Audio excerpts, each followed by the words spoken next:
ലോകം വെറുത്തവരേശുവോടു ചേർന്നിരുന്നെപ്പോഴും ആശ്വസിക്കും. ലോകം വെറുത്തവരേശുവോടു ചേർന്നിരുന്നെപ്പോഴും ആശ്വസിക്കും. ഭാഗ്യകാനാൻ ചേരും വരെ കാത്തിടണം. ഭാഗ്യകാനാൻ ചേരും വരെ കാത്തിടണം. യേശു എൻ പക്ഷമായി തീർന്നതിനാൽ എന്തോരാനന്ദമി ഭൂവിൽ വാസം. യേശു എൻ പക്ഷമായി തീർന്നതിനാൽ എന്തോരാനന്ദമി ഭൂവിൽ വാസം. എത്ര മോദം പാർത്തലത്തിൽ ജീവിക്കുന്ന.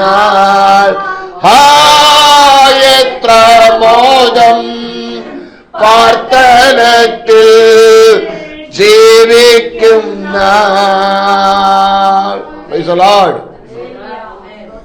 കർത്താവിന്റെ വിലയേറിയ നാമം ഈ പകൽ വാഴ്ത്തപ്പെടുമാറാകട്ടെ.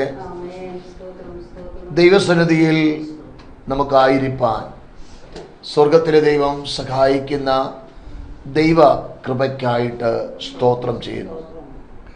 നമ്മൾ ചിന്തിച്ച് തുടരുന്നതായ ചിന്ത 1 യോഹന്നാന്റെ ലേഖനം 3-ാം അധ്യായത്തിൻ്റെ 1 മുതൽ 3 വരെയുള്ള തിരുവചന ഭാഗങ്ങളാണ്. അതിൽ 2-ാം വാക്യത്തിലാണ് നമ്മൾ നിലകൊള്ളുന്നത്.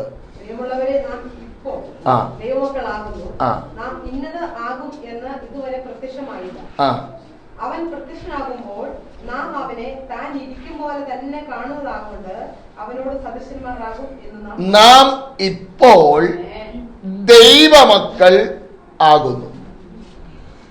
നാം ഇപ്പോൾ ദൈവമക്കൾ ആകുന്നു എന്ന് പറയുമ്പോൾ ദൈവമക്കൾ എങ്ങനെയായിത്തീരുന്നു എന്ന് ഇന്നലെ നമ്മൾ ചിന്തിപ്പാൻ ഇടയായി.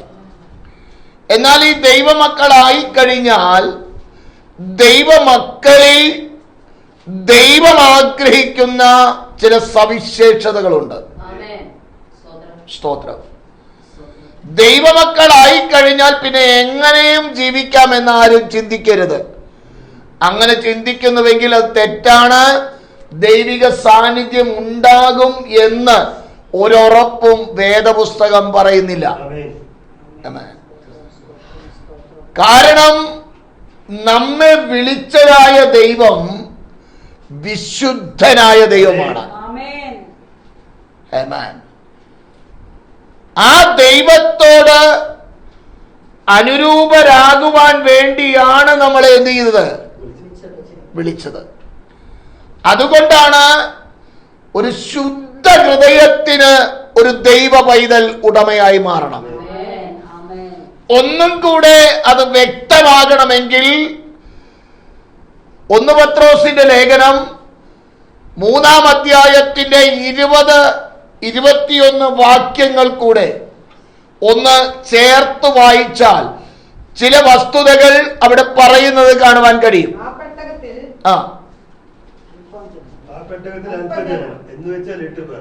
വെള്ളത്തിൽ കൂടി രക്ഷ പ്രാപിച്ചു. അത് സ്നാനത്തിന് ഒരു മുൻകുറി.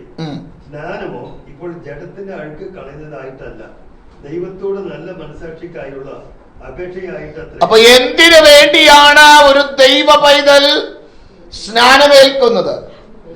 അവിടെ നോഹ പെട്ടകം പണിത് ആ പെട്ടകത്തിൽ കൂടെ 8 പേർ രക്ഷ പ്രാപിച്ചതിന്റെ മുകളിൽ നിന്ന് വെള്ളം വരുന്നു, താഴെ വെള്ളമുണ്ട്, പെട്ടകത്തിൽ ഈ ജനമുണ്ട്.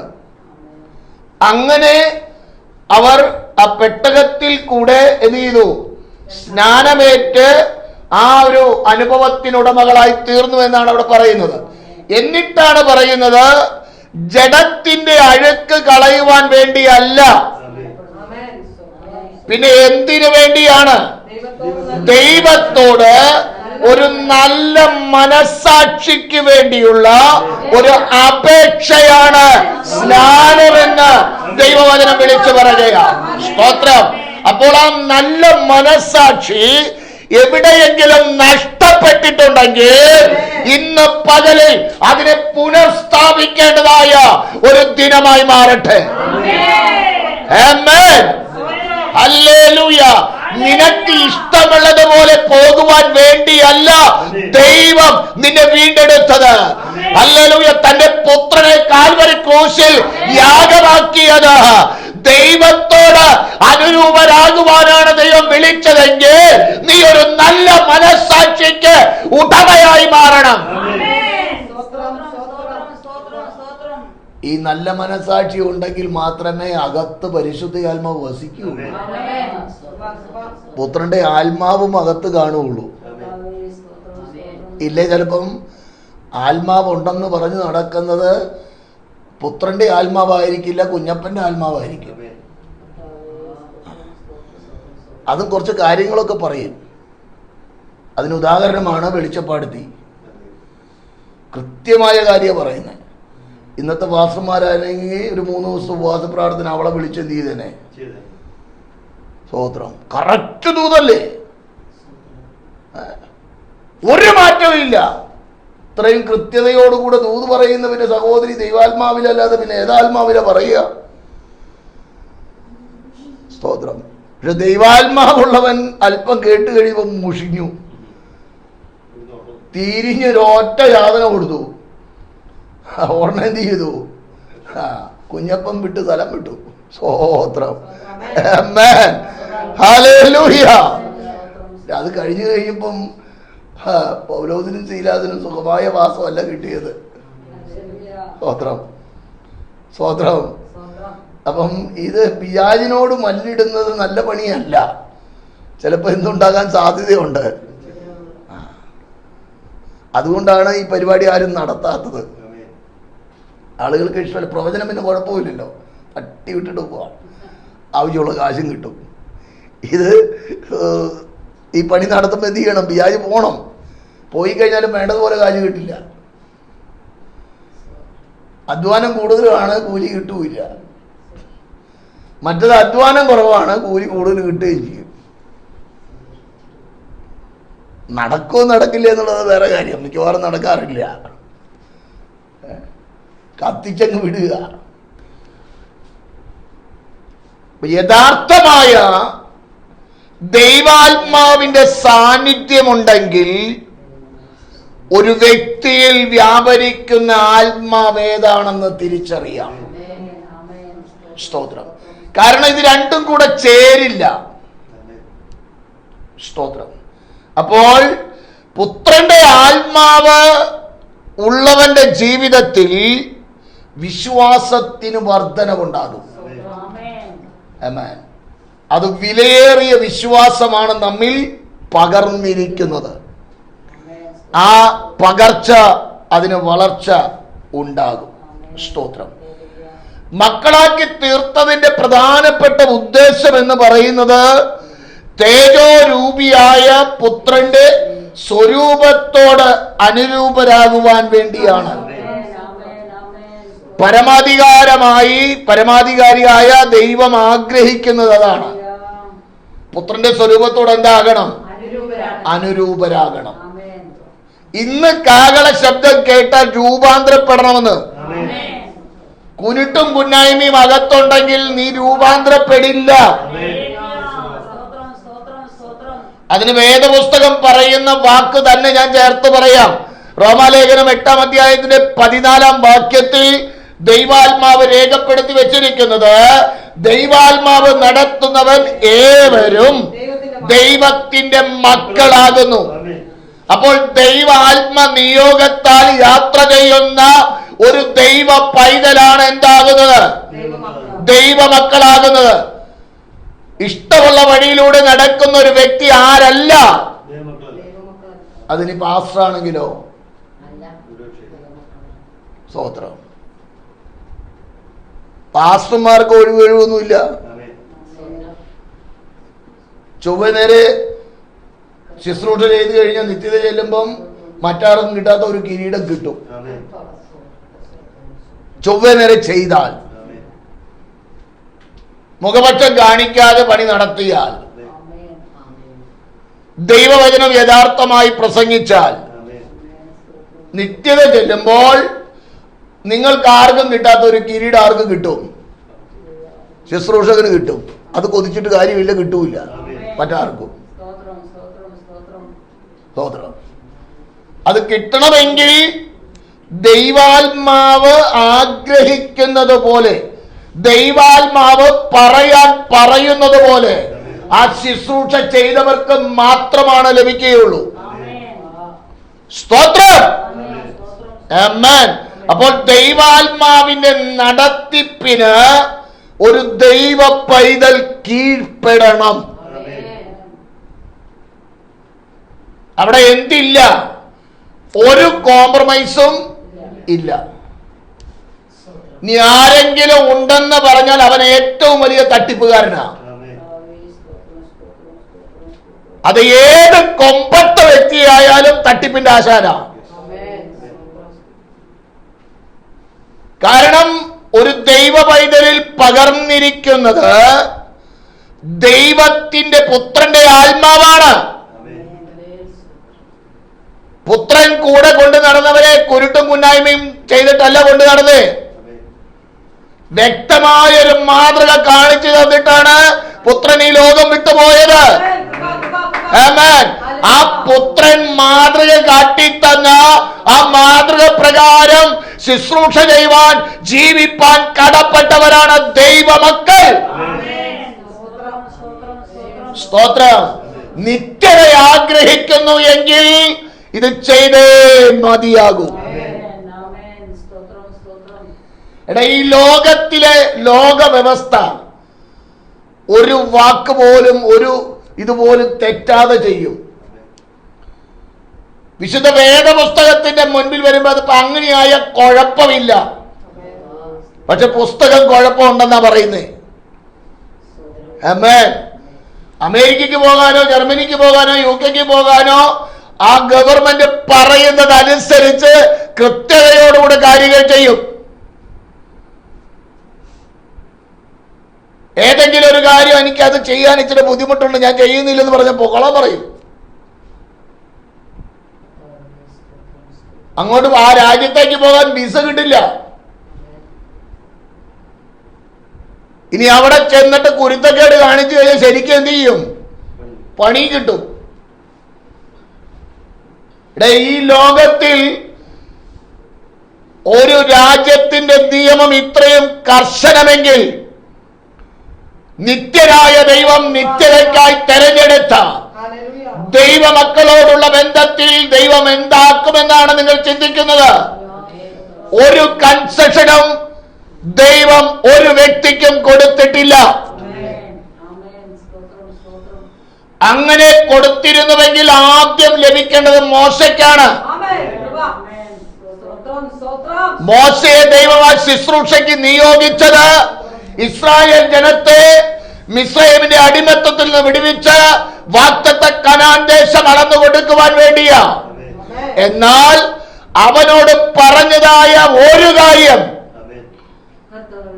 പാറയോട് കൽപ്പിക്കാൻ പറഞ്ഞ ഇടത്ത് പാറയെ അടിച്ചപ്പോൾ വചനം പറയുന്നു, നീ എന്നെ ഇസ്രായേൽ ജനത്തിന്റെ മുൻപിൽ ശുദ്ധീകരിക്കായാൽ നീ ആ ദേശത്തേക്ക് കടക്കില്ലെന്ന് മോശയോട് ദൈവം പറഞ്ഞെങ്കിൽ പുതിയ നിയമസഭയാകുന്ന മണവാട്ടിയായി തിരഞ്ഞെടുക്കപ്പെട്ടതായ സഭയെ അഡ്ജസ്റ്റ്മെന്റ് എന്റെ ദൈവം നടത്തില്ല കേട്ടോ. നാം സേവിക്കുന്ന ദൈവം അഡ്ജസ്റ്റ്മെന്റിന്റെ ദൈവമല്ല. നാം സേവിക്കുന്ന ദൈവം വ്യവസ്ഥയുടെ ഉടമസ്ഥനാ. നീതിയും ന്യായവും അവന്റെ സിംഹാസനത്തിന്റെ അടിസ്ഥാനമാണ്. ആ ദൈവമായിട്ടാണ് നമുക്ക് കൂട്ടായ്മയുള്ളത്. ആ ദൈവത്തോടാണ് നമ്മൾ ഏകീഭവിക്കേണ്ടത്. സ്തോത്രം. ആമേൻ. നിത്യത ആഗ്രഹിക്കുന്നെങ്കിൽ പുത്രന്റെ സ്വരൂപത്തോട് അനുരൂപരാകണമെന്ന് ചിന്തയുണ്ടെങ്കിൽ ശുദ്ധീകരിക്കപ്പെടേണ്ടതുപോലെ ഏൽപ്പിച്ചു കൊടുക്കുവാൻ ഒരു ദൈവ പൈതലോട്, ദൈവദാസന്മാരോട് ആഹ്വാനം ചെയ്യുക.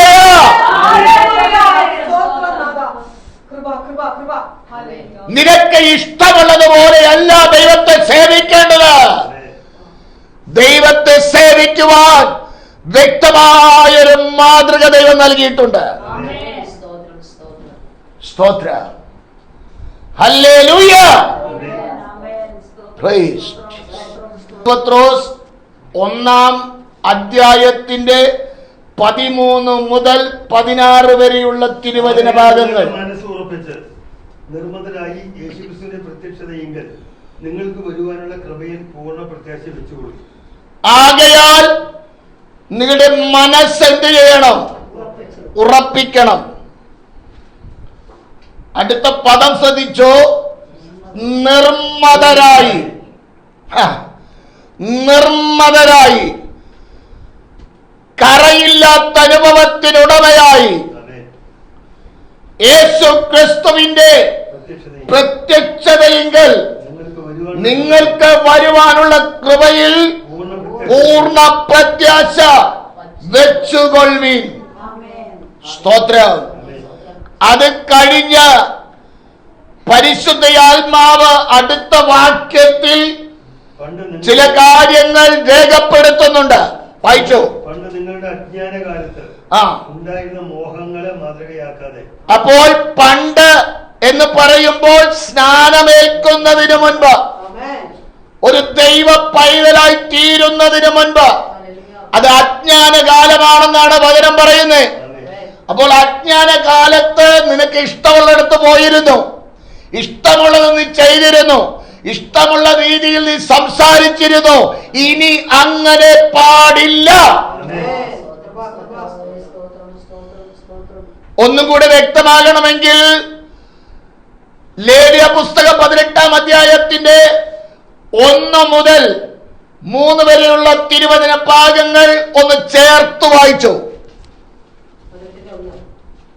യഹോവ പിന്നെ മോശയോട് അരുളിച്ചെയ്തത്, നീ ഇസ്രായേൽ മക്കളോട് പറയേണ്ടത് എന്തെന്നാൽ, ഞാൻ നിങ്ങളുടെ ദൈവമായ യഹോവയാകുന്നു. ഞാൻ നിങ്ങളുടെ ദൈവമായ യഹോവയാകുന്നു. നിങ്ങൾ പാർത്തിരുന്നു മിസ്രയീം ദേശത്തിലെ നടപ്പ് പോലെ നിങ്ങൾ നടക്കരുത്. എന്ത്? നിങ്ങൾ പാർത്തിരുന്ന, പണ്ട് നിങ്ങളായിരുന്ന ഇടത്ത് നിങ്ങൾ നടന്നതുപോലെ ഇനി നടക്കരുത്. ഞാൻ നിങ്ങളെ കൊണ്ടുപോകുന്ന കനാൻ ദേശത്തിലെ നടപ്പ് പോലെയും അരുത്. അവരുടെ മര്യാദ നിങ്ങൾ എന്ത് ചെയ്യരുത്? ആചരിക്കരുത്. എന്റെ വിധികളെ അനുസരിക്കണം. എന്റെ ചട്ടങ്ങളെ പ്രമാണിച്ചു നടക്കണം. ഞാൻ നിങ്ങളുടെ ദൈവമായ യഹോവയാണ്. പല വിന്ദരന്മാരും പറയുന്നത് പഴയ നിയമമല്ലേ? പുതിയ നിയമത്തിൽ ഇങ്ങനെ പ്രമാണമില്ലെന്നാണ് വചനം പറയുന്നത്. പഴയ നിയമത്തിൽ പറയുന്നത് പുതിയ നിയമത്തിൽ ഇല്ലെന്നാണ് ചിലർ പറയുന്നത്. സ്തോത്രം. എന്നാൽ പഴയ നിയമത്തിൽ പറയുന്നതിനേക്കാളും ശക്തമായി പുതിയ നിയമം പറയുന്നുണ്ട്. ഒന്ന് വായിച്ചോ. അപ്പോസ്തല പ്രവൃത്തി 15-ാം അധ്യായത്തിന്റെ 19, 20, 21 വാക്യങ്ങൾ. ആകയാൽ ജാതികളിൽ നിന്ന് ദൈവത്തിലേക്ക് തിരിയുന്നവരെ നാം അസഹ്യപ്പെടുത്താതെ അവർ വിഗ്രഹമാലിന്യങ്ങൾ, പരസംഗം, ശ്വാസമുട്ടി ചത്തത്, രക്തം എന്നിവ വർജിച്ചിരിപ്പാൻ നാം അവർക്ക് എഴുതണം. ഇനി അടുത്തും കൂടെ വായിക്കുക എന്ന് ഞാൻ അഭിപ്രായപ്പെടുന്നു. മോശയുടെ ന്യായപ്രമാണം ശബത്ത് തോറും പള്ളിയിൽ മോശയുടെ ന്യായപ്രമാണം ശബത്ത് തോറും പള്ളികളിൽ വായിച്ചു വരുന്നതിനാൽ പൂർവകാലം മുതൽ പട്ടണം തോറും പ്രസംഗിക്കുന്നവരുണ്ടല്ലോ എന്ന് വിചാരിച്ച് പഴയ നിയമം വേണ്ടെന്നല്ല പറയുന്നേ. പഴയ നിയമം ശക്തമായി പ്രസംഗിക്കുന്നവർ ഉണ്ട്. സ്തോത്രം. ഹല്ലേലൂയ. ഇത് വായിക്കില്ല. ഏത് താഴെ ഇപ്പൊ വായിച്ചത് വായിക്കില്ല. അതിന്റെ മുകളിൽ പറഞ്ഞിരിക്കുന്ന ചില കാര്യങ്ങൾ മാത്രം എന്ത് ചെയ്യും? തട്ടിപ്പാണത്. സ്തോത്രം. വിശുദ്ധ വേദപുസ്തകം നമ്മുടെ കരങ്ങളിൽ നൽകിയിരിക്കുന്നത് കൊരിന്ത്യർ ലേഖനത്തിൽ ദൈവാത്മാവ് വ്യക്തമായി പറയുന്നുണ്ട്, ഇത് ദൃഷ്ടാന്തമായി സംഭവിച്ചു. എന്തിനു വേണ്ടിയാ? ദൈവമക്കളാകുന്ന പുതിയ നിയമസഭയാകുന്ന 1 കൊരിന്ത്യർ 10-ാം അധ്യായത്തിൽ വളരെ കൃത്യതയോടുകൂടെ പറയുന്നുണ്ട്. അത് വായിച്ചു കഴിഞ്ഞാൽ പരിശുദ്ധയാത്മാവ് പൗലോസിന് നൽകിയ നിയോഗത്തിൽ പൗലോസ് കൃത്യതയാർന്ന് അത് വരച്ചു കാട്ടുകയാ. അത് വായിക്കാൻ തുടങ്ങിക്കഴിഞ്ഞാൽ ശരിക്കും മുട്ടിടിക്കും.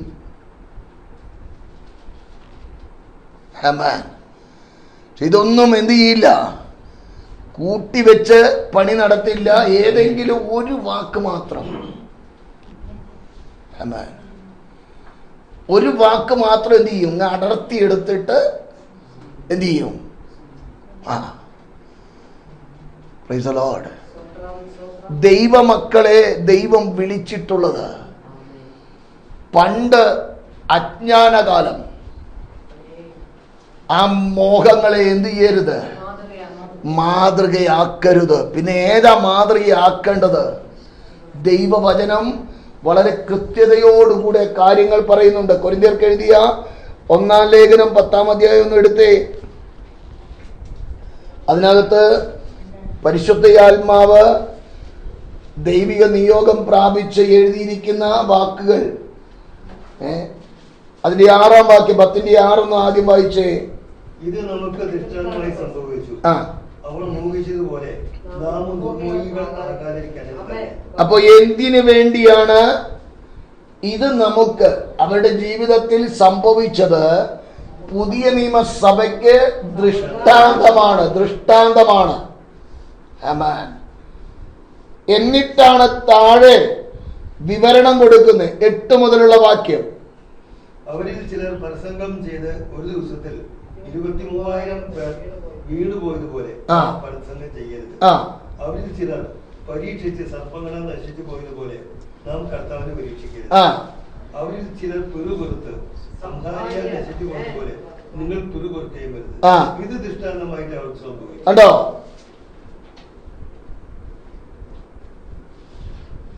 പെന്തക്കോസ്തുകാരുടെ ഇടയിൽ ഏറ്റവും കൂടുതൽ നടക്കുന്ന ഒരു സംഭവമാണ് പിറുപിറുപ്പ്. ദൈവത്തോടും പിറുപിറുക്കും, മനുഷ്യരോടും പിറുപിറുക്കും. ദൈവദാസന്മാരോടും പിറുപിറുക്കും.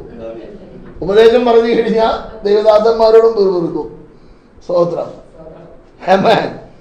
അപ്പം ഈ പരിപാടി ഉണ്ടാകരുതെന്നാ പറയുന്നേ.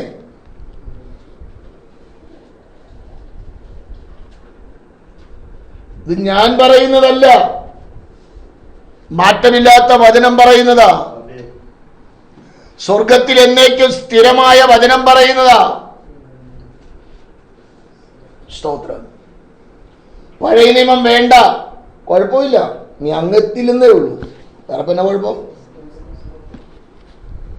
അങ്ങെത്തണമെങ്കിൽ ഞാൻ വിശുദ്ധനാകിയാൽ നിങ്ങളും വിശുദ്ധരായിരിക്കാനാ പറയുന്നേ. ആമേൻ.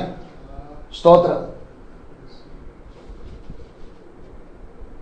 ദൈവമായുള്ള ബന്ധം ഒരു ദൈവവൈതന്റെ ജീവിതത്തിൽ ഉണ്ടാകണം എങ്കിൽ വചനം പറയുന്നതനുസരിച്ചാലേ ഉണ്ടാകുള്ളൂ. ഇല്ലേ ശൗലിന്റെ പോലെ 38 വർഷം അവൻ എന്ത് ചെയ്തു? ഏതാത്മാവ് അവനെ ഭരിച്ച്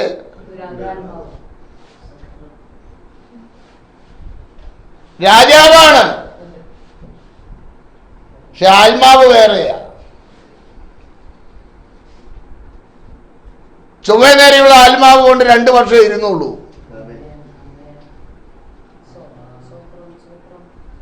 അതുപോലെയുള്ള കൂട്ടുകാർ ഇന്ന് പെന്തക്കോസ് ഹോളിൽ ഇഷ്ടം പോലെ ഉണ്ട്.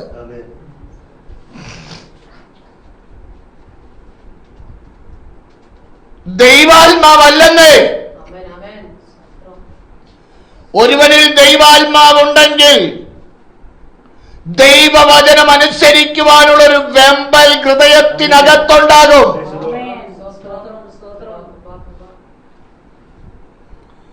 സ്തോത്രം.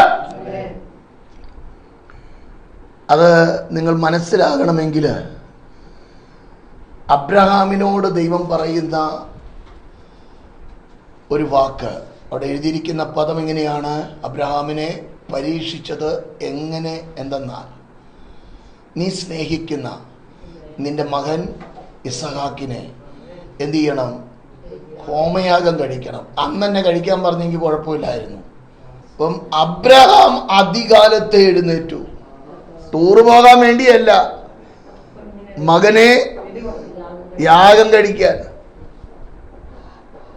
അപ്പൊ അവന്റെ ഹൃദയത്തിലെ ആഗ്രഹം ഒന്ന് ശ്രദ്ധിക്കണം. ദൈവം പറഞ്ഞ ആ ദൈവ കൽപ്പന അനുസരിക്കുവാൻ, അതനുസരിക്കുവാൻ മനസ്സ് വെച്ചത് കൊണ്ടാണ് പിന്നെ ദൈവം അവനോട് പറയുമ്പോൾ, ഞാൻ നിന്നെ ഐശ്വര്യമായി അനുഗ്രഹിക്കും. അനുഗ്രഹിക്കുമെന്നല്ല പറഞ്ഞേ, ഐശ്വര്യമായി അനുഗ്രഹിക്കും. അതാ വചനം പറയുന്നത്, എന്നെ മാനിക്കുന്നവനെ ഞാൻ മാനിക്കും.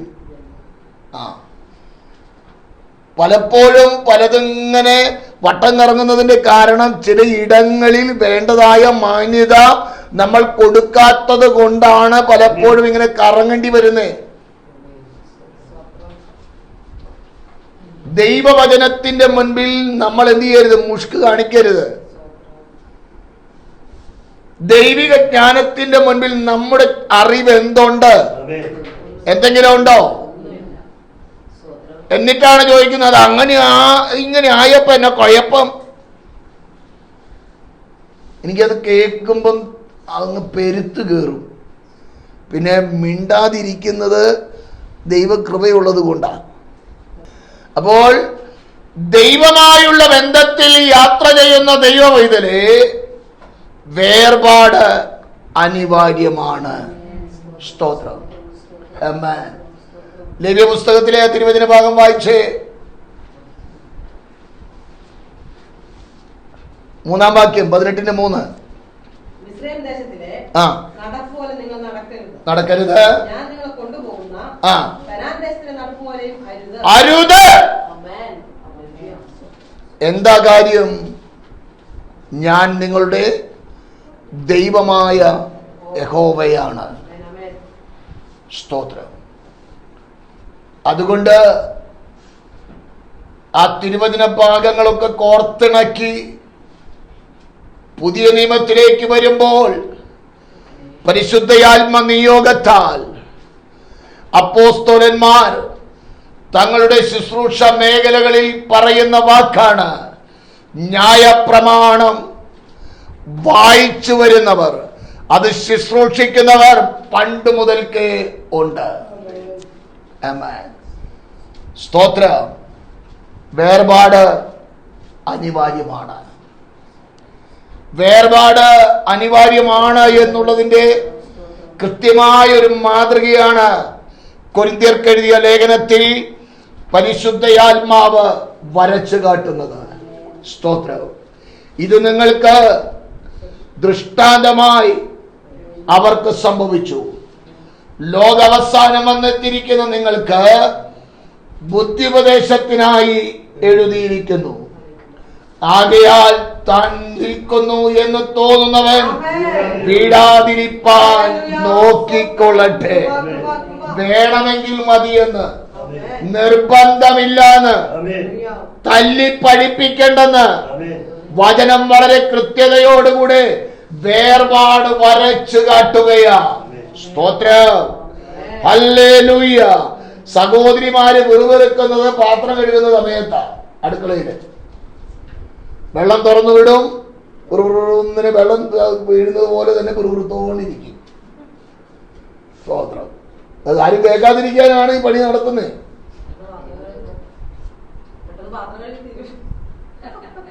അത് തീരില്ലെന്ന് എനിക്കറിയില്ല, അത് ചെയ്യുന്നവർക്കറിയാം. സ്തോത്രം.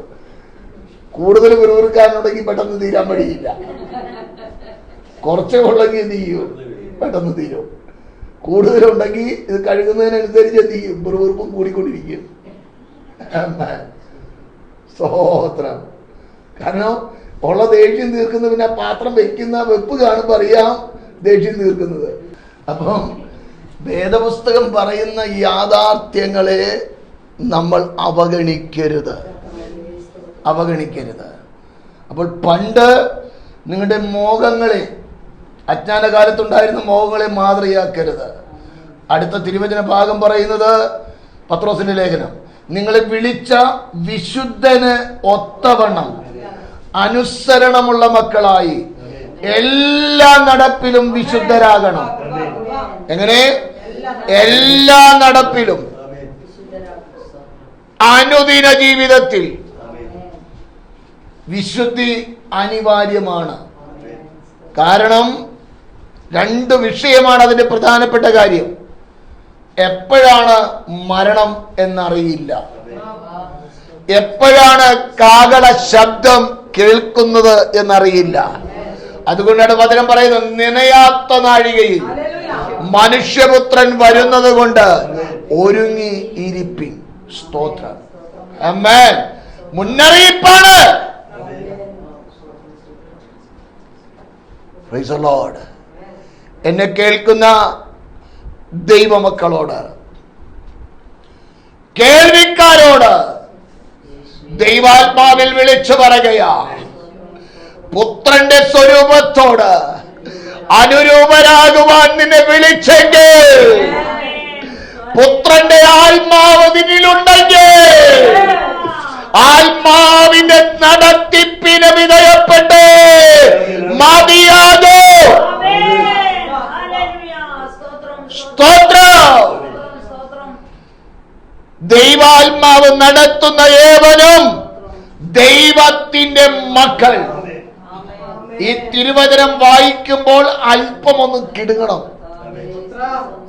ഒന്ന് ചിന്തിക്കണം. നാം ദൈവമക്കൾ തന്നെയോ? ദൈവവചനം അനുസരിക്കുന്നുണ്ടോ? എവിടെയെങ്കിലും മറുതലിപ്പുണ്ടോ? ഏതെങ്കിലും വചനത്തോട് മുഖം തിരിച്ചിട്ടുണ്ടോ എന്നൊന്ന് സ്വയപരിശോധന നടത്തേണ്ടത് അനിവാര്യമാണ്. സ്തോത്ര. അത് കഴിഞ്ഞു പറയുന്നു, ഞാൻ വിശുദ്ധനാകയാൽ നിങ്ങളും വിശുദ്ധരായിരിപ്പിൻ എന്ന് എഴുതിയിരിക്കുന്നുവല്ലോ. ഇതെവിടെ എഴുതി വെച്ചിരിക്കുന്നത്? ലേവ്യ പുസ്തകം 11-ാം അധ്യായത്തിന്റെ 44-ാം വചനം. ഞാൻ നിങ്ങളുടെ ദൈവമായ യഹോവയാകുന്നു. നിങ്ങളെ തന്നെ. അപ്പൊ എന്ത് ചെയ്യണം? നമുക്കൊരു ഉത്തരവാദിത്വമുണ്ട്. ഉത്തരവാദിത്വം ഇല്ലെന്നല്ല പറയുന്നേ, നിന്നെ ദൈവവൈതലാക്കി തീർക്കുവാൻ നീ പ്രത്യേകിച്ച് പണിയൊന്നും ചെയ്തില്ലെന്നേ. എന്നാൽ ദൈവമക്കളായി നിരന്തരം ജീവിക്കണമെങ്കിൽ നിനക്കൊരു ഉത്തരവാദിത്വമുണ്ട്. വേർപെടേണ്ട ഇടങ്ങളിൽ നിന്ന് വേർപെടേണ്ടതുപോലെ വേർപെട്ട് ഹല്ലേലൂയ ജീവിക്കുവാൻ ഒരു ഉത്തരവാദിത്വം ദൈവമക്കൾക്കുണ്ട്. സ്തോത്ര. നിങ്ങൾ നിങ്ങളെ തന്നെ വിശുദ്ധീകരിച്ച് വിശുദ്ധന്മാരായിരിക്കണം. ഇത് ഇച്ചിരി ബുദ്ധിമുട്ടാ. ഇത് ഇങ്ങനെ പറയുമ്പം ഭർത്താവിനോട് പറഞ്ഞ പോലെ ഇത് കഠിനമാക്കാന്നും പറഞ്ഞ് എന്ത് ചെയ്യും? അങ്ങ് എത്തണമെങ്കിൽ ഇതനുസരിച്ചേ പറ്റുള്ളൂ. ഞാൻ പലപ്പോഴും മോശയുടെ കാര്യം പലപ്പോഴും ചിന്തിക്കാറുണ്ട്. അവനാകെ ഒരു തെറ്റ് മാത്രമേ ചെയ്തുള്ളൂ. ആ തെറ്റിന് ദൈവം എന്ത് ചെയ്തില്ല? ക്ഷമ കൊടുത്തു. പക്ഷെ അവന് ഏൽപ്പിച്ച ദൗത്യം എന്ത് ചെയ്തു? അവിടെ വെച്ച് കട്ട് ചെയ്തു. വളരെ വേദനയോടുകൂടെയാണ് മോശ പറയുന്നത്, നിങ്ങൾ നിമിത്തം, ഇസ്രായേൽ ജനം നിമിത്തം എന്ത് ചെയ്തു? എനിക്ക് ആ വാഗ്ദത്ത കനാൻ നാട്ടിൽ കടക്കാൻ കഴിയാതെ വന്നു. അത് വേദനയോടുകൂടെയാ മോശ പറയുന്നേ. എത്ര വേദന അവൻ്റെ ഹൃദയത്തിനകത്തുണ്ടായിരിക്കുമെന്നറിയാമോ? 40 വർഷം ഈ സാധനങ്ങളെ എന്ന് പറഞ്ഞാ ഒരു മയമില്ലാത്ത വർഗമാണെന്നേ. ഇങ്ങോട്ട് വിളിച്ചു കഴിഞ്ഞാൽ അങ്ങോട്ട് പോവും. പഴയതായിരുന്നു തല്ലിക്കൊന്നതിനെ, ഓരോന്നിനെ തല്ലിക്കൊന്നതിനെ. ആടുകളെ മേയിച്ചവനെ തമ്പുരാൻ പഠിപ്പിച്ച കാരണം കൊണ്ട് ഇപ്പൊ തല്ലിക്കൊല്ലുന്നില്ല, കറന്നു കിടക്കുക. കർത്താവെ ക്ഷമിക്കണം എന്നും പറഞ്ഞ്. കാരണം അവൻ മിസ്രൈമിലെ സകലതും അഭ്യസിച്ചിട്ടുള്ള അഭ്യാസിയാ. സകലതും അഭ്യസിച്ചിട്ടുണ്ട്. ഒറ്റ കൊട്ട കൊടുത്തുള്ളൂ, അട കിടക്കുന്നു. അവിടെ തന്നെ മണല് വാരി അനുഭവിച്ചിട്ടു. അതാണ് മോശ. അവന്റെ കയ്യിൽ ഇസ്രായേൽ എടുത്ത് കൊടുത്തു കഴിഞ്ഞാൽ എന്തായിരിക്കും സ്ഥിതി? ഇവരുടെ ഓരോ സ്വഭാവം കാണുമ്പോൾ ഓരോന്നിനും ഓരോ കൊട്ടിലും തീരും. വാഗ്ദത്ത കനാൻ നാട്ടിൽ എത്തുമ്പോഴത്തേക്ക് ആരും കാണില്ല. അപ്പം അവൻ യഥാർത്ഥമായി വേദനയോടുകൂടെയാണ് ആ വിഷയം എന്ത് ചെയ്യുന്നത്? ജനത്തോട് പറയുന്നേ. ആവർത്തന പുസ്തകത്തിൽ അത് അവൻ വീണ്ടും ആവർത്തിക്കുമ്പോൾ അത് വ്യക്തമായിട്ട് പറയുന്നുണ്ട്. സ്തോത്രം. ഒരു കാര്യം നിങ്ങൾ മനസ്സിലാക്കണം. ഉൽപ്പത്തി, പുറപ്പാട്, ലേവ്യ, സംഖ്യ, ആവർത്തനം, ഈ 5 പുസ്തകങ്ങൾ മോശ എഴുതിയതാണ്. മോശയാണ് അതിൻ്റെ രചയിതാവ്. മരിക്കുന്നതിന് മുൻപ് യഥാർത്ഥമായ പ്രമാണം ജനത്തിന് എഴുതി കൈമാറ്റം ചെയ്തിട്ടാണ് അവൻ ഈ ലോകം വിട്ടു പോയത്. അതുകൊണ്ടാണ് അപ്പോസ്തല പ്രവൃത്തിയിൽ പറയുന്നത്, മോശ എഴുതിയതായ പ്രമാണം വായിക്കുന്നവർ എവിടെയുണ്ട്? പണ്ട് മുതലേ ഉണ്ട്. അതാണ് ആളുകൾ പറയുന്നത് വേണ്ടെന്ന്. സ്തോത്രം. ഞാൻ അവിടെ നിൽക്കുന്നില്ല, പെട്ടെന്ന് മുൻപോട്ട് പോകട്ടെ. സ്തോത്രം. അപ്പോൾ നമുക്ക് എന്തുണ്ട്? ഒരു ഉത്തരവാദിത്തം ഉണ്ട്. സ്തോത്രം. ഒരു തിരുവചന ഭാഗം കൂടെ വായിച്ച് അല്പം ചില കാര്യങ്ങൾ പറഞ്ഞ് ഞാൻ എൻ്റെ വാക്കുകൾ ഇവിടെ നിർത്തും. റോമാലേഖനം 8-ാം അധ്യായത്തിൻ്റെ 29-30 വാക്യങ്ങൾ. അവൻ മുന്നറിഞ്ഞവരെ തന്റെ പുത്രൻ അനേകം സഹോദരന്മാർ ആദ്യജാതനാകേണ്ടതിന് അവന്റെ സ്വരൂപത്തോട് അനുരൂപരാകുവാൻ മുൻ നിയമിച്ചു. ഈ മുൻ നിയമനം യഥാർത്ഥത്തിൽ നടന്നത് ഇന്നല്ല. ഇത് വാസ്തവത്തിൽ ലോകസ്ഥാപനത്തിന് മുൻപ് നടന്നൊരു കാര്യമാണ്. ഈ മുൻ നിയമനം നടന്നു എന്ന് പറയുമ്പോൾ ദൈവത്തിൻ്റെ നിത്യമായ സ്നേഹത്താൽ ബന്ധിപ്പിച്ച് പുത്രന്റെ സ്വരൂപത്തോട് അനുരൂപരാകുവാൻ അന്നേ നിയമിച്ചതാ. നമ്മുടെ ജീവിതത്തിൽ അത് പ്രാവർത്തികമാക്കുവാൻ കഴിഞ്ഞത് ഒരുപക്ഷെ ചില വർഷങ്ങൾക്ക് മുൻപാകാം. പക്ഷേ നിയമനം നടന്നത് ലോകസ്ഥാപനത്തിന് മുൻപെയാണ്. അന്ന് ക്രിസ്തുവിൽ എന്തു ചെയ്തു? ഇത് തിരഞ്ഞെടുത്തു. ക്രിസ്തുവിൽ തിരഞ്ഞെടുപ്പ് നടന്നപ്പോൾ അതേ സ്വരൂപത്തോട് അനുരൂപരാകുവാനാണ് ഞാൻ എൻ്റെ സ്വരൂപത്തിൽ മനുഷ്യനെ സൃഷ്ടിച്ചതിന്റെ കാരണം. ദൈവം തന്റെ സ്വരൂപത്തിലും സാദൃശ്യത്തിലും മനുഷ്യനെ സൃഷ്ടിച്ചതിന്റെ കാരണം അതാണ്. സ്തോത്രം. എങ്ങനെയാണോ പുത്രൻ ഈ ഭൂമിയിൽ ജഡശരീരം എടുക്കുന്നത്, അതേ ശരീരത്തിന് സാദൃശ്യമുള്ള ഒരനുഭവത്തിൽ മനുഷ്യനെ ദൈവം സൃഷ്ടിച്ചു. മനസ്സിലാകുന്നുണ്ടോ? എന്നിട്ടാണ് വചനം പറയുന്നത്, മക്കൾ ജഡരക്തങ്ങളോട് കൂടിയവരാകയാൽ അവനും അവരെ പോലെ ജഡരക്തങ്ങളോട് കൂടിയവനായി മരണത്തിന്റെ അധികാരിയായ പിശാചിനെ തന്റെ മരണത്താൽ നീക്കി മരണഭീതിയിൽ അടിമകളായിരുന്ന മക്കളെ വിടുവിച്ചു. സ്തോത്രം. ഇത് പെട്ടെന്ന് കയറി വന്ന ഒരു പദ്ധതിയല്ലെന്ന്. മനുഷ്യനെ ഉണ്ടാക്കി കഴിഞ്ഞാൽ ഗുണം പിടിക്കാത്ത മനുഷ്യൻ തെറ്റിപ്പോകുമെന്ന് ആർക്കറിയായിരുന്നു? അപ്പോൾ അതിന് വേണ്ടതായ പ്ലാനും കൂടെ ദൈവം ആദ്യം തന്നെ ഒരുക്കി. മനുഷ്യനെ സൃഷ്ടിച്ചതിന് ശേഷമല്ല ഏദൻ തോട്ടം ഉണ്ടാക്കിയത്. ഏദൻ തോട്ടം ഉണ്ടാക്കിയതിന് ശേഷമാണ് മനുഷ്യനെ ഉണ്ടാക്കിയത്.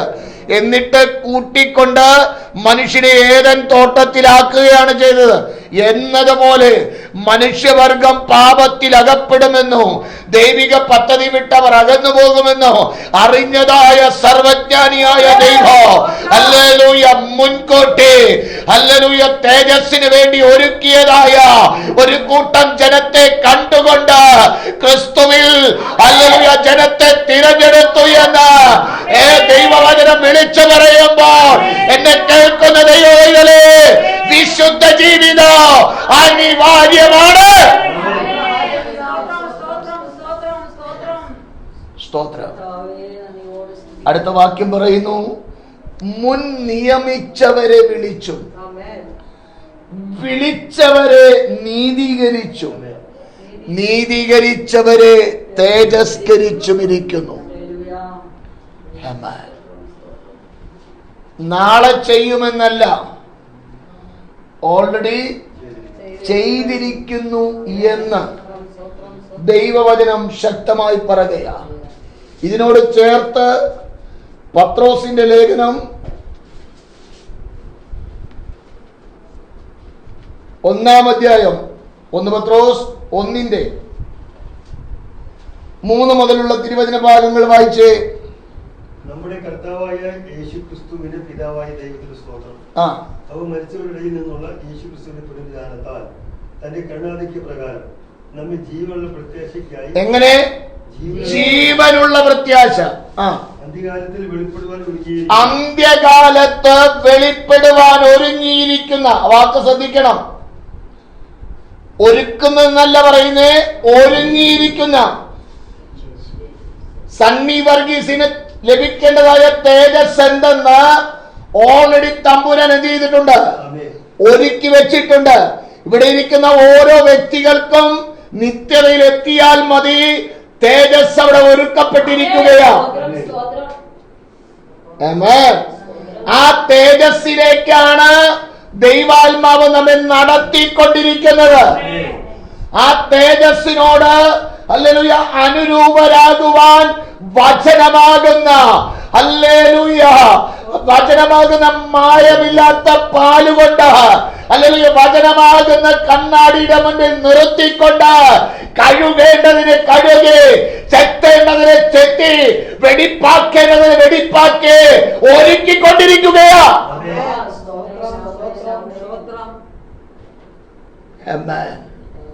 സ്തോത്രം. ഹല്ലേലൂയ. അടുത്ത വായിച്ചേ. രക്ഷയ്ക്ക് വിശ്വാസത്താൽ ദൈവശക്തിയിൽ കാക്കപ്പെടുന്ന നിങ്ങൾക്ക് വേണ്ടി. അവിടെ നിങ്ങൾക്ക് വേണ്ടി എന്ന് പറയുന്നിടത്ത് അവനവൻ പറയണം, എനിക്ക് വേണ്ടി, എനിക്ക് വേണ്ടി. ആ ഉറപ്പുണ്ടെങ്കിലേ പറയാൻ പറ്റുള്ളൂ, ഇല്ലെങ്കിൽ പറയാൻ പറ്റില്ല. എനിക്ക് വേണ്ടി സ്വർഗത്തിൽ സൂക്ഷിച്ചിരിക്കുന്നതും അത് എങ്ങനെയാണ്? ക്ഷയമില്ലാത്തതാണ്, മാലിന്യമില്ലാത്തതാണ്. അപ്പോൾ നീ ഇവിടെ മാലിന്യപ്പെട്ട് നടന്നാൽ അങ്ങെത്തില്ലത്. അതുകൊണ്ടാണ് ഒരു പാട്ടുകാരൻ ഇങ്ങനെ പാടി വെച്ചിരിക്കുന്നത്, മാലിന്യപ്പെട്ടിട തോടിടുക മണവാളൻ പരാവേറ്റമടുത്തു പോയി. സ്തോത്രം.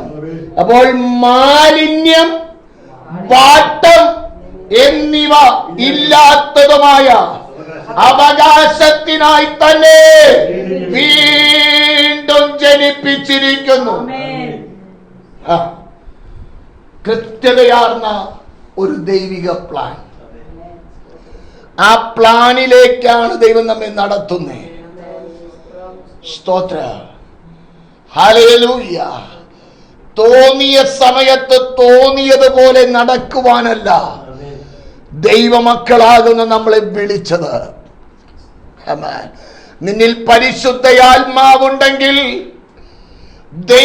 ദൈവഹിതമല്ലാത്തൊരു പ്രവൃത്തി ചെയ്യുമ്പോൾ പരിശുദ്ധയാത്മാവ് പറയും, മോനെ നീ ചെയ്തത് തെറ്റാണ്,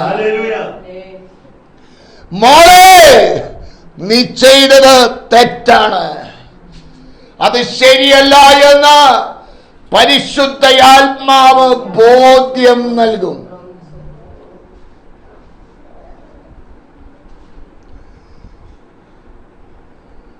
അവിടെ വിട്ടുവീഴ്ചയൊന്നും പരിശുദ്ധയാത്മാവ് നടത്തില്ല. എന്നോട് ഒരു രീതിയിലും നിങ്ങളോട് മറ്റൊരു രീതിയിലും പരിശുദ്ധയാത്മാവ് പറയില്ല. മനസ്സിലാകുന്നുണ്ടോ? കാരണം ഈ ദൈവവചനം മാറ്റമില്ലാത്തതാണ്.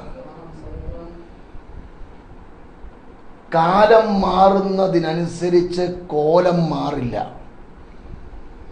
രാജ്യം മാറുന്നതിനനുസരിച്ച് പ്രമാണം മാറില്ല. സ്തോത്രം. നീ ഏത് രാജ്യത്തായാലും വിശുദ്ധ വേദപുസ്തകത്തിലെ പ്രമാണത്തിന് മാറ്റമില്ലാത്തതാണ്. ആമേൻ. അതനുസരിക്കേണ്ടതുപോലെ അനുസരിക്കുക എന്ന ഉത്തരവാദിത്വം ഓരോ ദൈവ പൈതലിനുമുണ്ട്. സ്തോത്രം. നിത്യതയിൽ എത്തണമെങ്കിൽ ചെയ്തേ പറ്റൂ. ഇല്ലേ കുഴപ്പമൊന്നുമില്ല. സ്തോത്രം. എങ്ങനെ വേണമെങ്കിലും ചെയ്യാം, എങ്ങനെ വേണമെങ്കിൽ ജീവിക്കാം, എന്ത് വേണമെങ്കിൽ പറയാം, എന്ത് വേണമെങ്കിൽ ചെയ്യാം, ഒരു ലിമിറ്റും ഇല്ല. സ്തോത്രം. അതുകൊണ്ടാണ് ഈ വഴി വളരെ ഇടുക്കം ഞെരുക്കം, ആരിതു കടന്നിടുമോ, കൂട്ടുകാർ ചുരുക്കം, സഹായികൾ ചുരുക്കം, ഇതല്ലോ മോക്ഷ വഴി. ഈ വഴി കൂടെ യാത്ര ചെയ്യുമ്പോൾ കൂട്ടുകാര് ചുരുക്കമാണ്. സ്തോത്രം. കാരണം പലരും കൂടെ തോളിൽ കൈയിട്ടുകൊണ്ട് നടന്നവരെന്ത് ചെയ്യും? മാറിപ്പോവും. എന്നെ കേൾക്കുന്ന ദൈവവൈതലേ, ഈ തിരുവചന ഭാഗങ്ങൾ നമ്മൾ ചിന്തിച്ച് യാത്ര ചെയ്യുമ്പോൾ ഒരു യാഥാർത്ഥ്യം നമ്മൾ മറക്കരുത്. ഒരു പക്ഷേ ഈ നാളുകളിൽ കാഹള ശബ്ദം കേൾക്കുവാൻ സാധ്യതകളുണ്ട്. സ്തോത്രം. ഇസ്രായേൽ യെരൂശലേം ദേവാലയത്തിന്റെ പണിക്ക് വേണ്ടി അവർ ഒരുങ്ങിക്കൊണ്ടിരിക്കുകയാണ്. ഞാൻ ഇന്നലെ ഒരു വാത്സല്യ സഹോദരിയോട് പ്രാർത്ഥനയോടുള്ള ആയിരുന്ന സമയത്ത് ദൈവവചനം പങ്കിട്ടപ്പോൾ അവരോട് കാര്യങ്ങൾ പറയുവാനിടയായി. അവർ പറഞ്ഞു, ദൈവദാസനെ, അത് സത്യമാണ്, ഇസ്രായേൽ ഒരുങ്ങിക്കഴിഞ്ഞു. ഇന്ന് കാഹള ശബ്ദം കേട്ടാൽ നീ പോകുവാൻ തക്കവണ്ണം ഒരുങ്ങിയിട്ടുണ്ടോ? അനുഗ്രഹമായിരുന്നു എന്ന് പറഞ്ഞ് ഭവനത്തിലേക്ക് പോകുവാനല്ല, നിന്റെ ജീവിതത്തിൽ ക്രമീകരിക്കപ്പെടേണ്ട ഇടങ്ങളെ ക്രമീകരണം ചെയ്യുവാൻ യാഗപീഠത്തിൽ സമർപ്പിക്കുവാൻ നിനക്ക് മനസ്സുണ്ടോ? തല്ലി പഠിപ്പിക്കുന്ന പരിപാടിയല്ല, നിർബന്ധിച്ചത് ചെയ്യ എന്ന് പറയുന്നതല്ല. നിനക്ക് മനസ്സുണ്ടോ? മനസ്സുണ്ടെങ്കിൽ മാത്രം അനുസരിച്ചാൽ മതി. മനസ്സുണ്ടെങ്കിൽ മാത്രം ഈ വചനത്തോട് ചേർന്ന് നിന്നാൽ മതി. സ്തോത്രം. തുറന്നു കിടക്കുകയാണ്. രണ്ട് സ്ഥലവും. ഒന്ന്, ദൈവമായുള്ള ബന്ധത്തിൽ ക്രൂസിലൂടെ ആ വഴി സ്ഥാപിക്കപ്പെട്ടിരിക്കുകയാണ്. മറ്റൊന്ന് വിശാലമായി ലോകം മുൻപിൽ കിടക്കുകയാണ്. താൽക്കാലികമായ സുഖ സൗകര്യങ്ങളുമായി. സ്തോത്രം. തിരുവചനം പറയുന്നത് സർവലോകവും ദുഷ്ടന്റെ അധീനതയിലാണ്. ലോകവ്യവസ്ഥ അതിന്റെ പുറകിൽ ഒന്നല്ലെങ്കിൽ മറ്റൊരു രീതിയിൽ ശത്രുവിന്റെ ട്രിക്കുണ്ട്. സ്തോത്രം. ലോകത്തിൽ പല നിലകളിൽ തലമുറകളുടെ എണ്ണം കുറഞ്ഞതിന്റെ പ്രധാന കാരണം ഇന്ത്യ രാജ്യത്ത് നാം ഒന്ന് നമുക്കൊന്നെന്നും പറഞ്ഞൊരു പരിപാടി നടത്തി. ചൈനയിലും നാം ഒന്ന് നമുക്കൊന്നെന്നും പറഞ്ഞൊരു പരിപാടി നടത്തി. ഇപ്പം ചൈനയിലുള്ള ആൺമക്കൾക്ക് ഭാര്യമാരെ കിട്ടാനില്ല. സ്തോത്രം. സ്തോത്രം. ഇന്ത്യയിൽ എല്ലാവരും ആ നിയമത്തെ എന്ത് ചെയ്തില്ല? പാലിച്ചില്ല. അത്രയും സ്ട്രിക്റ്റ് അല്ലായിരുന്നു. സ്തോത്രം. അത് രണ്ടില്, ഒന്നിൽ കുറവ് ആളുകളാണ് ഒതുങ്ങിയുള്ളൂ, രണ്ടിൽ ആളുകൾ ഒതുക്കി. അപ്പോൾ തന്നെ 3ഉം 4ഉം എന്തുണ്ട്? മക്കളുള്ളവരുണ്ട്. സ്തോത്രം. എന്നെ കേൾക്കുന്ന ദൈവമക്കളെ, അതിന്റെ പുറകിൽ വ്യാപരിച്ചത് പൈശാചിക സാന്നിധ്യമാണ്. സ്തോത്രം. ശത്രുവായ പിശാചാണ് അതിന്റെ പുറകിൽ. അതുപോലെ ഓരോ നിയമങ്ങളും അതിന്റെ പുറകിൽ നിൽക്കുന്നവൻ അവൻ തന്നെയാണ്. ഇന്ത്യ രാജ്യത്ത് ഏക സിവിൽ കോഡ് കൊണ്ടുവരുവാൻ തത്രപ്പാടിലാണ് രാജ്യം. അതിന്റെ പുറകിലും ശത്രുവായ പൈശാചികന്റെ കരങ്ങളാണ്. മാനുഷിക രീതിയിൽ നന്മയ്ക്കാണ് എന്ന ചിന്ത വരും. എന്നാൽ അതിന്റെ പുറകിൽ ഒളിഞ്ഞിരുന്ന് അവൻ പ്രവർത്തിക്കുകയാണ്. സ്തോത്രം. എന്നാൽ അതുകൊണ്ടാണ് വചനം പറയുന്നത്, ഈ ലോകം ദുഷ്ടന്റെ അധീനതയിലാണ്. അതിൽ നിന്നാണ് നമ്മെ തിരഞ്ഞെടുത്തത്. അതുകൊണ്ടാണ് പത്രോസിന്റെ ലേഖനത്തിൽ ദൈവാത്മാവ് രേഖപ്പെടുത്തിയിരിക്കുന്നത്, നിങ്ങളോ അന്ധകാരത്തിൽ നിന്ന് തന്റെ അത്ഭുത പ്രകാശത്തിലേക്ക് വിളിച്ചവന്റെ സൽഗുണത്തെ ഘോഷിപ്പാൻ തിരഞ്ഞെടുക്കപ്പെട്ട ഒരു ജാതിയും രാജകീയ പുരോഹിത വർഗവും വിശുദ്ധ വംശവും സ്വന്തം ജനവുമാകുന്നു. അന്ധകാരത്തിൽ നിന്ന് നമ്മെ തിരഞ്ഞെടുത്തു. എവിടേക്ക്? അത്ഭുത പ്രകാശത്തിലേക്ക്. എന്തിനു വേണ്ടി? വിളിച്ചവന്റെ സൽഗുണത്തെ ഘോഷിപ്പാൻ. ഒരു ജാതിയാക്കി നമ്മെ തീർത്തു.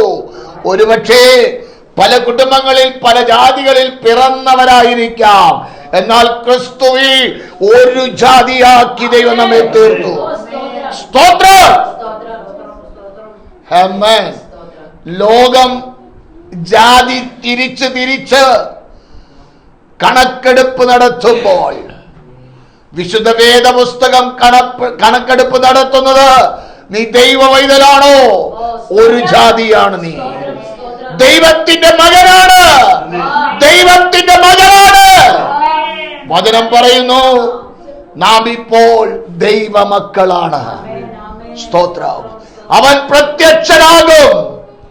നാം അവനെ താൻ ഇരിക്കും പോലെ തന്നെ കാണും. സ്തോത്രം. അതിനുവേണ്ടി നമുക്ക് ഒരുങ്ങാം. ഒന്നും കൂടെ ദൈവകരങ്ങളിലേക്ക് നമ്മെ ഏൽപ്പിച്ചു കൊടുക്കാം. കരുണയുള്ള പിതാവേ, അപ്പച്ചന്റെ അടുക്കലേക്ക് ഞങ്ങൾ എടുത്തു വരികയാണ്. ദൈവകൃപയുടെ മറവിൽ ഞങ്ങൾ മറവിനായി കടന്നു വരുന്നു. ഇത്രത്തോളം സമയം അങ്ങയുടെ സന്നിധിയിലായിരിക്കാൻ അവിടുന്ന് ഞങ്ങളെ സഹായിച്ച കൃപയ്ക്കായി സ്തോത്രം. കൃപയുടെ മറവിൽ മറച്ചല്ലോ കർത്താവെ. കേൾവിക്കാരെ അവിടുന്ന് അനുഗ്രഹിക്കണമേ. ഓരോ വ്യക്തികളുടെ മേലും ദൈവ കൃപ പകരണമേ. അവിടുത്തെ സാന്നിധ്യം ഞങ്ങൾ അനുഭവിക്കട്ടെ. സമാധാനത്തോടെ ഞങ്ങൾ പിരിയട്ടെ. പിരിയാത്ത സാന്നിധ്യത്തിന്റെ മറവിൽ അവിടുന്ന് ഞങ്ങൾ മറയ്ക്കും. മഹത്വം അങ്ങയ്ക്ക് ക്രിസ്തുയേശുവിൻ നാമത്തിൽ തന്നെ. ആമേൻ, ആമേൻ, ആമേൻ. പിതാവാം ദൈവത്തിന്റെ സ്നേഹവും പുത്രനാം ക്രിസ്തുവിന്റെ കൂട്ടായ്മയും പരിശുദ്ധയാത്മാവാം ദൈവത്തിന്റെ സഹവാസം നടത്തിപ്പുകാവൽ നാം പ്രാർത്ഥിച്ച എല്ലാ വിഷയങ്ങളുടെ മേലും ഭൂലോകത്തിലെമ്പാടുമുള്ള സകല വിശുദ്ധന്മാരുടെ മേലും അരുമനാഥൻ യേശു ക്രിസ്തുവിന്റെ മടങ്ങി വരവ് വരെ ഉണ്ടായിരിക്കുമാറാകട്ടെ. ആമേൻ. അറുക്കപ്പെട്ട കുഞ്ഞാടിന് മുഖത്ത് കരേറ്റാം. ഹല്ലേലൂയ, ഹല്ലേലൂയ, ഹല്ലേലൂയ. ആമേൻ. കർത്താവായ യേശുവേ, വേഗം വരണമേ.